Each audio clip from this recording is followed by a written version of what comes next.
The same three problems get brought up every time around this part of the season, and they have some merit. Runes get revalued, high-end gear is insanely priced, and the player drop off after about 2 months. Well, it's just inflation. Oh, what's inflation? Glad you asked. So let's take runes. They're basically currency in Diablo 2. Well, kind of, but we'll get to that. Let's say there was only 2 burr runes in the entire game every season. How much would that burr rune sell for?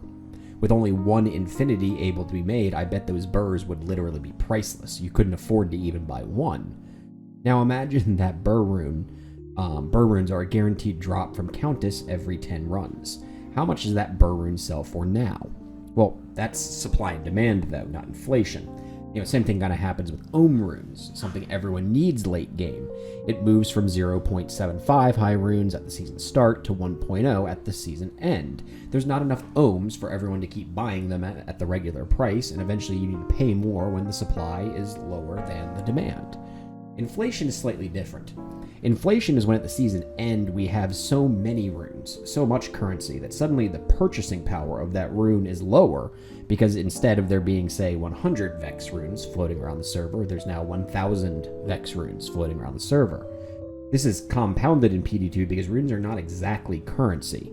They are, but they're also essentials because we make things that we use out of them. It would be like if you could pay someone to build your house, or just use your own money to build the actual walls and floors of your home. So our inflation hits items mainly, specifically those juicy multi-socket ETH slams. Check Gavel of Pains and see the prices skyrocket. And this is one of the main complaints I see, the inflation on GG items at the midpoint of the season. But we also complain when we have player 3 drops in maps, and that combats that inflation.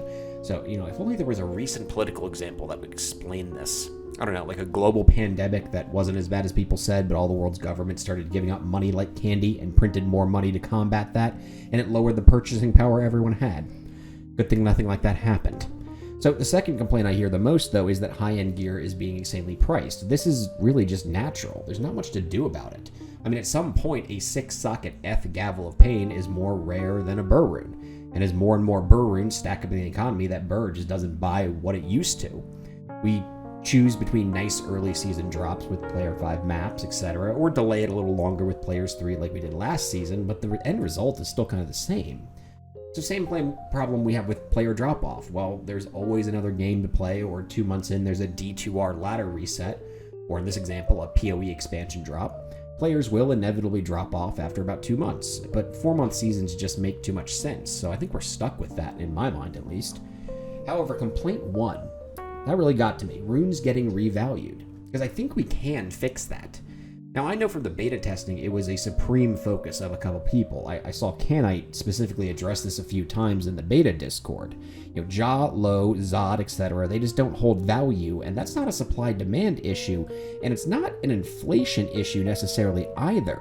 It's that second part of our currency I mentioned. We can either spend our money or build our own things with our own currency, and Lo, Ja, Zod, they just don't have enough rune words worth building to keep interest.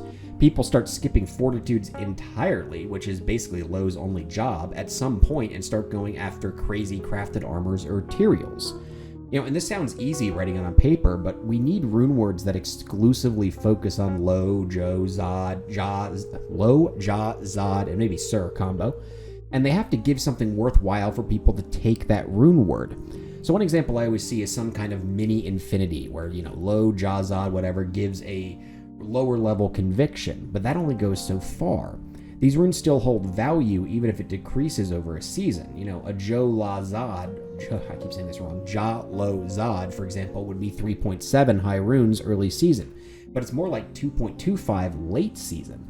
And as that nasty inflation issue does pop up, what's the difference for most players between 2.25 runes and 6.25 needed for a full infinity? Why wouldn't you just wait the extra bit for the currency to drop and you could build the infinity that you know is better? So what I propose is something that is good, and dare I say overpowered, but it has extreme variance in the damage it puts out. This gives people A, more build options, and B, more incentive to keep the lower powered new infinity, I don't know what to call it, for longer. Too long didn't read, it makes it worth building and keeping over the more expensive item. So a new Infinity Rune word needs to be something where Conviction Aura is enough to break 120% immunes, but not enough for 140 immunes. But also, it needs something like a lower res proc at, say, like a 7% chance or something that can break 140 immunes. This is one example, but you could see how this could be balanced. These lower, lesser used runes need high variance rune words added. And to be honest, would be a pretty big undertaking balance-wise for the devs, but it really is the only way I see to stabilize that Zod, low combo that always drops in value. And to their credit, and here goes my dev apologism again, they tried this. The Sork, it's pronounced Sork by the way, you animals. Zeal Helm, Mist, buffs to rune words with those runes, etc. It's just the Sork Zealer isn't going to change the market.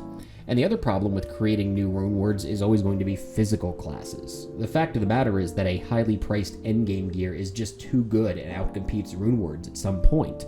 Couple that with overpowered, out-of-balance classes like Throwbarb that can run without a single rune word, though I heard you need 300 high runes to make them work, fucking barbs. Or something like Freezing Arrow or Teeth Necro this season that can be run with Mavs and Shred or no rune words on the Teeth Necro.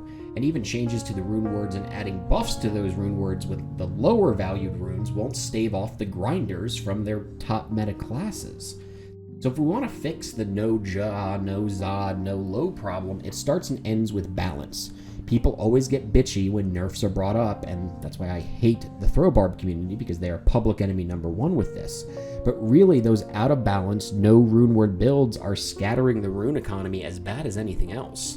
So even adjustments like adding a mini infinity, which I agree should be done, won't have great effect when certain builds are in S+ clear speed territory without rune words in general.